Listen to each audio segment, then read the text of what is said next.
एक छोटे से गांव में नन्हा नवीन नाम का एक बच्चा रहता था। वह बहुत उत्साही और समझदार था। नवीन को अपने देश और गांव से बहुत प्यार था। उसकी दादी अक्सर उसे देश के बारे में कहानियां सुनाती थीं और उसे यह भी बताती थीं कि एक अच्छे नागरिक के क्या कर्तव्य होते हैं। नवीन ने सोचा, जब मैं बड़ा हो जाऊंगा तो अपने देश और गांव की सेवा करूंगा। एक दिन नवीन ने देखा कि गांव में जगह जगह कूड़ा फैला हुआ है। उसने सोचा कि यह सही नहीं है। उसने अपने दोस्तों सुमित और सिया को बुलाया और कहा, हमें अपने गांव को साफ रखना चाहिए। चलो हम एक सफाई अभियान शुरू करते हैं। सुमित और सिया ने उसकी बात मान ली और तीनों बच्चे मिलकर गांव की सफाई करने लगे। नवीन ने समझाया, हमारा कर्तव्य है कि हम अपने आसपास को साफ रखें।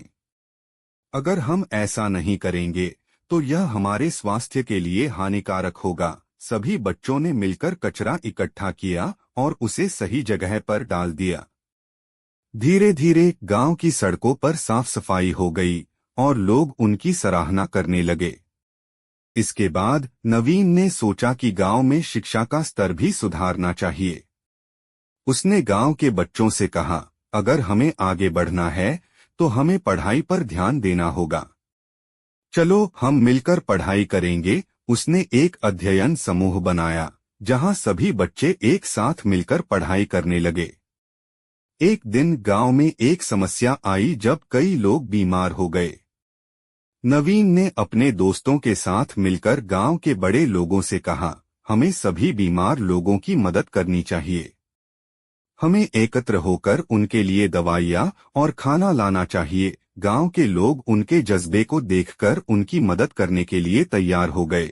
नवीन ने समझा कि अपने अधिकारों के साथ साथ अपने कर्तव्यों का भी पालन करना बहुत जरूरी है। उसने अपने दोस्तों को यह सिखाया कि एक अच्छा नागरिक बनने के लिए हमें अपने कर्तव्यों को निभाना चाहिए। कहानी का सीख, अपने कर्तव्यों को समझना और निभाना हर नागरिक का काम है।